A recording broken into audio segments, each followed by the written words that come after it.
A kind of low-grade contemptuousness, particularly on college campuses, has become fairly common. So let's peel open this onion, shall we? Let me go ahead and voice what some of you are thinking. My thoughts on Christ or Christianity? Personally, I believe it was created to instill fear. It was also used to force people into war, saying, well, these people are doing evil things, you should, now God says that we should go and kill them. Christians have condemned everything that wasn't them. They persecuted people because they thought they were different. They found stupid little ways to kill people. How about the Dark Ages? We had 1,000 years where the church God had totally permeated society and nothing went anywhere. Hooray for science and the Enlightenment. Good riddance to Christianity with its wars, crusades, witch burning, slavery, colonialism, aversion to the hard facts of science, exclusive truth claims, moral demands, hypocrites, and doctrines of judgment and hell. Did I miss anything?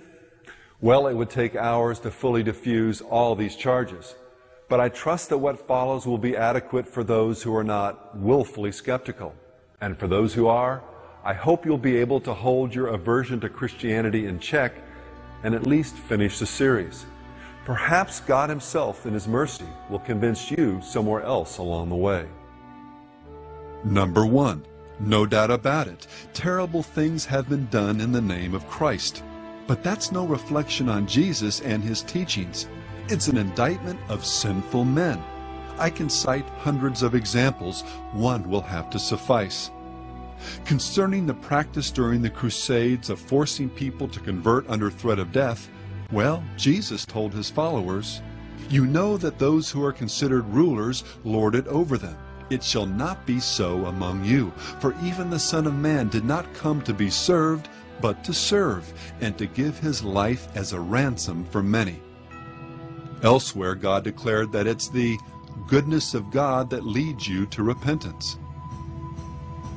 To use violence to effect conversions is to get it just about as wrong as is possible. G.K. Chesterton put it well when he observed that these problems arise not because the Christian ideal has been tried and found wanting, but rather because in certain instances it has been found difficult and left untried. And then there's a related point.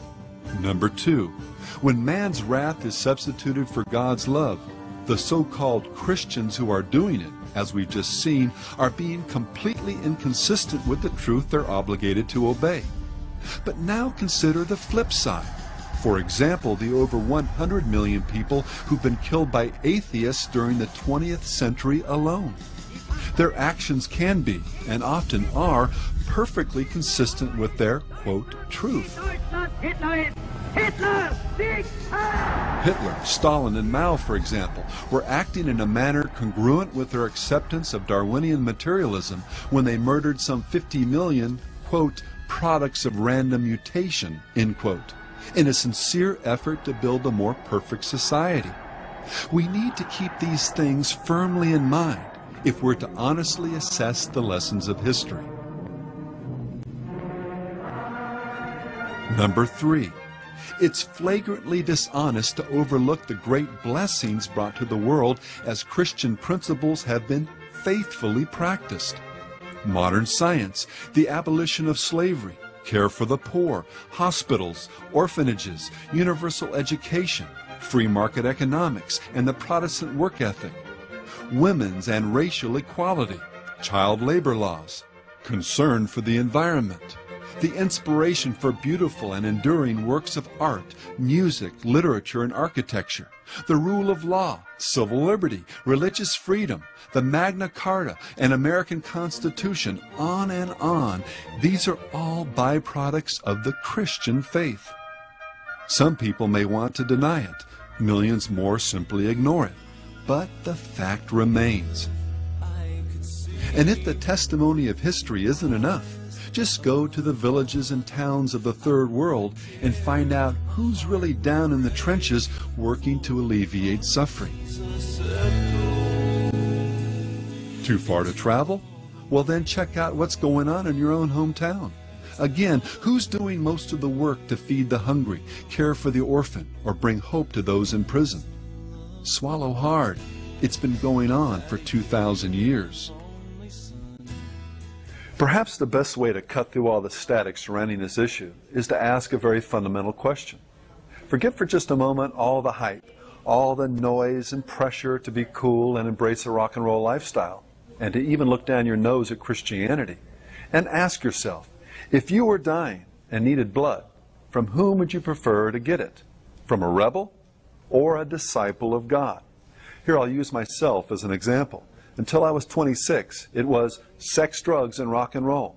As a result, I would have had a number of risk factors based upon the screening you're given when you donate blood. Then I became a Christian and sought to follow God and keep His commandments.